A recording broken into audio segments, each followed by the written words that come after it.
சிரித்து மகிழுங்க சார். அதற்கு வந்து பஞ்சமே வைக்கக்கூடாது. எல்லா இடங்களிலும் கொட்டி கிடக்குது இப்போது.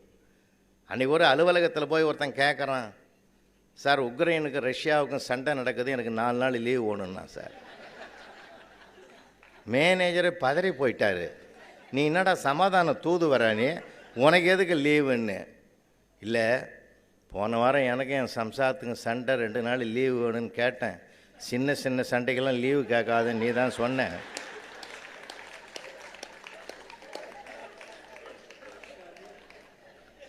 அதனால்தான் நான் பெரிய சண்டையாக பார்த்து அது எப்போ வரும்னு நினச்சிக்கிட்டு இப்போ தான் வந்தேன்னா. மேனேஜர் சொன்னார், அப்படி எனக்கு 2 நாள் லீவு தேவைப்படுதுரா, நானும் சேர்த்து போட்டுடுறேன்.